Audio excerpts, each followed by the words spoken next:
आतंकवादियों के षड्यंत्र को तोड़ने और आतंकवादियों के बिछाए जाल को समाप्त करने के लिए सहभागी राजपूत परिवार मंच के बैनर तले हिंदू और मुस्लिमों ने मिलकर कलेक्टर व एसपी को दिया ज्ञापन, कार्रवाई की है मांग। झुंझुनू कलेक्ट्रेट के सामने रविवार को सहभागी राजपूत परिवार मंच के बैनर तले एक शोक सभा का आयोजन किया गया और 22 फरवरी को कश्मीर के पहलगांव में मारे गए निर्दोष लोगों को श्रद्धांजलि अर्पित की।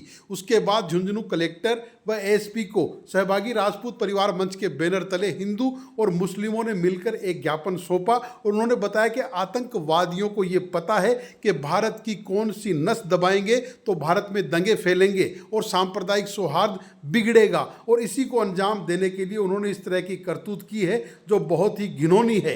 क्योंकि पहलगांव में जो मारे गए वो बेशक निर्दोष हिंदू थे, मगर उनको बचाने वाला भी एक मुस्लिम था जो आतंकवादियों से निहत्ताई भिड़ गया और अपने प्राण भी न्योछावर कर दिए। मगर अब कुछ सोशल मीडिया पर अभद्र किस्म की टिप्पणियां आ रही है, उनको बंद किया जाए और पाकिस्तान पर कार्रवाई की जाए, क्योंकि आतंकवादियों को जब तक पूरी तरह समाप्त नहीं किया जाएगा वो इसी तरह से देश में आतंक फैलाते रहेंगे। 22 अप्रैल को कश्मीर के पहलगांव में दुर्दांत आतंकवादियों ने, जो पाकिस्तान समर्थित हैं, उन्होंने निर्दोष भारतीयों को मौत के घाट उतारा। उसके बाद में उनका षड्यंत्र ये था कि देश में धर्म आधारित दंगे हो, उसको रोकने के लिए सहभागी राजपूत परिवार, दंगे नहीं हो ऐसा करने के लिए सहभागी राजपूत परिवार आज हिंदू और मुस्लिम के साथ में मिलकर इस शोक सभा का आयोजित किया गया है।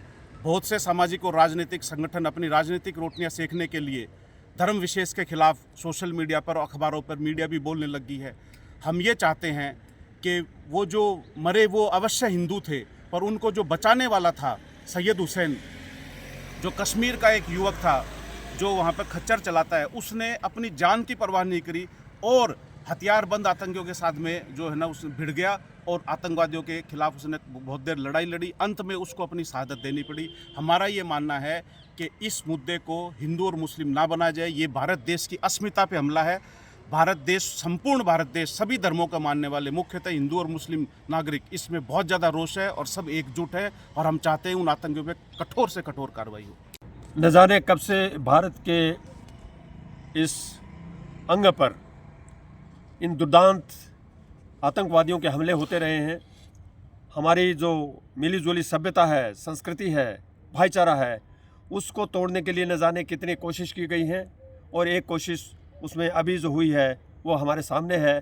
और उसमें सबसे जो बड़ा नुकसान है वो ये है कि जो भारत की ताकत है वो भिन्नता में एकता है। हम कितने भी भिन्न हैं लेकिन फिर भी हम एक हैं, और हमारी इस एकता को कायम रखने के लिए हमें हर प्रयत्न करना है। और जो एक दुश्मन की सुनियोजित ढंग से हमें अलग अलग करने की कोशिश है, उसको हम फिर तभी कर सकते हैं जब उसकी बनाई हुई योजना से उनके काबू में ना आए। मेरा निवेदन यही है कि हम सब भारतवासी एक हैं और भारत की अस्मिता के लिए अपनी जी जान दे सकते हैं। इस भारत की अखंडता के लिए हम जी जान दे सकते हैं और पाकिस्तान को इसके लिए इसकी भारी कीमत चुकानी पड़े, इसके लिए भारत सरकार को सोचना चाहिए कि इसका हमेशा हमेशा के लिए अंत कैसे किया जा सकता है। जय हिंद।